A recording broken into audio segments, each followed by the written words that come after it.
Hi, Trina here with Go for Goals Accountability Partners. I just wanted to take a minute and talk to you about why you would even want to get an accountability partner and how important it is. So, what I wanted to do was start out with explaining like what an accountability partner is because some people just that's a weird word for them. So, an accountability partner is someone that you make a promise to or you go into an agreement with that you are going to get done things that you want to get done. So, you would have an accountability partner, say, for launching a network marketing company. And so you have your upline, and you tell that would normally be your accountability partner, the person that brought you into the company. So usually they want you to do something within the first 30 days. They want you to have, 5 parties, or they want you to invite 10 friends to try the product, or they want you to give away 5 samples, or, there's something that they want you to do. And so what happens is you get all excited in the moment and you're like, yes, I'm going to do this. I'm going to do this. And they're like, great. Let me know when you get that done. And they go off and help somebody else. And now here you are with all your products, and you start asking your friends and somebody says no. So you ask your mom and she does, but she feels sorry for you. So she'll, try your little product. But most of your friends are like, oh my gosh, what is she doing? What is he doing? I am not interested. And then you kind of just stop doing it and decide, well, maybe this isn't for me. Nobody seems to be really interested in my stuff. So what did I get myself into? And you step out of it. Well, if you have a great accountability partner, that accountability partner is going to be there for you, and they're going to call you every day, and they're going to make sure that you stay on track and stay on target with what it is that you want to do. If you only have to give out 5 products a day, or 5 samples a day, they can help you with that. And because you don't want to tell them you didn't do it, you're more likely to keep doing it and keep doing it and keep doing it until you become successful.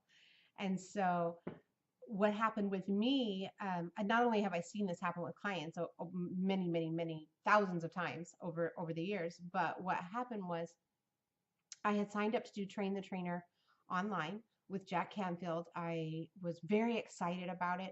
I did chapter 1 and went right through that, and module 2, and then I started to do module 3, and then life happened. I had to move.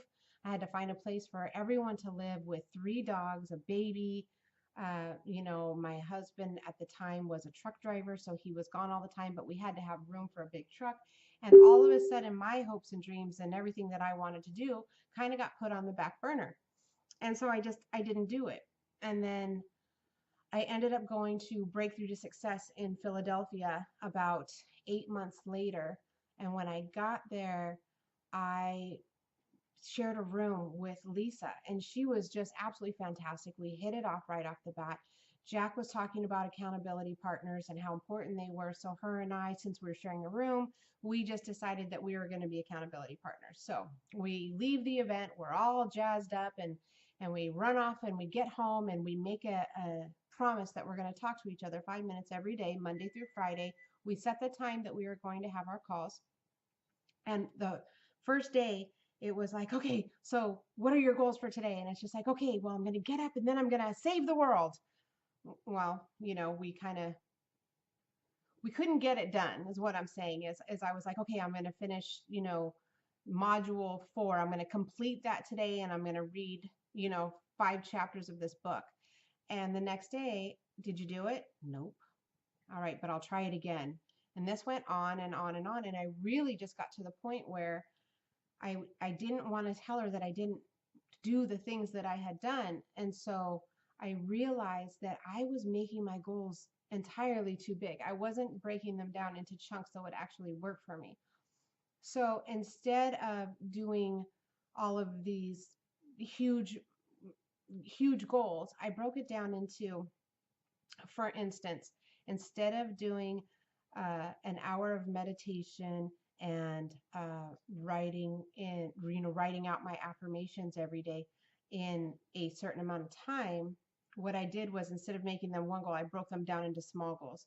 So my goals were to do number one was to write in my gratitude journal. Number two was to say my affirmations. Number three was to do the mirror exercise. Number four was to spend 20 minutes doing my training module. And then number five was to do 20 minutes of homework. And so what happened was then the next day I was able to say, yes, I did it. I completed that. And then I gave myself another goal and another goal and another goal. And so what happens is after about 30 days or so of doing all of these goals, now these goals are a habit. Now I wake up in the morning and the first thought is, oh, what am I going to write in my gratitude journal? What am I grateful for? And it could be, I'm so grateful I have an alarm clock. I'm grateful I don't have to wake up to an alarm clock. I'm grateful that I have warm sheets to lay in. I'm grateful that I'm comfortable. So I started waking up automatically grateful.